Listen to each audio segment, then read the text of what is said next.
Assalamualaikum warahmatullahi wabarakatuh. Kembali saya Ika Wulandari menjumpai Anda semua masih dalam kesempatan di tahun baru 2022 ini. Dan langsung aja nih, kita akan ngomongin secara singkat mengenai pembukaan Bandara Juanda di kota Surabaya, yang dalam hal ini membuat semua pekerja migran Indonesia yang ada di Malaysia ini bahagia banget. Khususnya untuk yang pulang ke Jawa Timur, Lombok, Madura, Bali, NTB, dan lain-lain, jadi nggak perlu lagi karantina di Jakarta. Dan seperti kita tahu, pemerintah telah membuka pintu penerbangan internasional di Bandara Juanda, Surabaya melalui Menteri Koordinator Bidang Kemaritiman dan Investasi atau Menko Marves, yaitu Bapak Luhut Binsar Panjaitan. Beliau mengungkapkan bahwa pembukaan Bandar Udara Internasional Juanda atau Bandara Juanda Jawa Timur bagi pelaku perjalanan luar negeri atau PPLN akan dilakukan secara bertahap. Hal tersebut guna menghindari resiko peningkatan atau penyebaran COVID-19.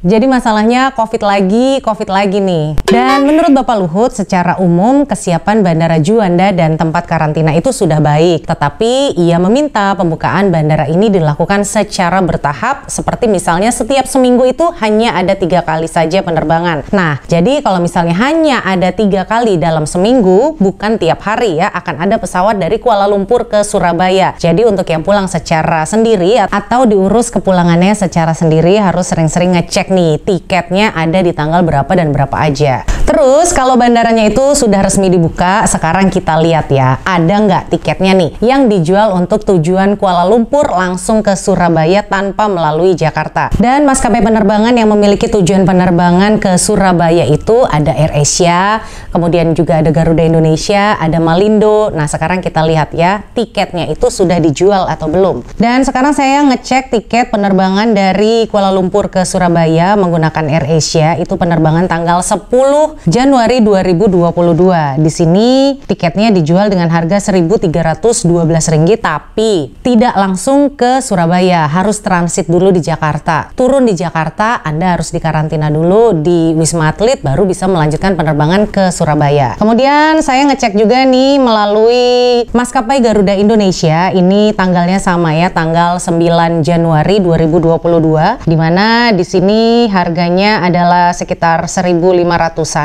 dan sama seperti AirAsia, ini pesawatnya transit dulu di Jakarta, dikarantina dulu di Jakarta, baru bisa melanjutkan penerbangan ke Surabaya. Kemudian kita cek lagi menggunakan maskapai Malindo Air, ini tanggal 10 Januari 2022, bahkan tiketnya pun tidak tersedia. Jadi artinya ketiga maskapai penerbangan ini belum menjual tiketnya sama sekali. Nah itu tadi 3 maskapai penerbangan yang biasanya punya tujuan penerbangan Kuala Lumpur, Surabaya, tiketnya belum ada. Jadi saat ini belum ada tiket yang dijual secara langsung. Tetap harus turun di Jakarta dulu, karantina di Jakarta dulu, baru melanjutkan penerbangan ke Surabaya. Ya semoga aja ya para maskapai penerbangan ini segera membuka penjualan tiket ke Surabayanya. Ya mungkin aja saat ini para maskapai penerbangan ini sedang berkoordinasi, sedang rapat gitu dengan pemerintah, kira-kira seperti apa sih mekanismenya. Dan juga semoga segera ada kabar baik ya, karena percuma aja bandaranya dibuka kalau tiket pesawatnya nggak ada. Tapi kalau Anda mau segera pulang, ya yang siap menerima kita adalah Bandara Soekarno-Hatta saja atau masuk melalui Batam Center saja. Oke baik, sekian informasi singkat kali ini. Saya Ika Wulandari mengucapkan terima kasih telah menonton channel saya ini. Sampai jumpa dan wassalamualaikum warahmatullahi wabarakatuh.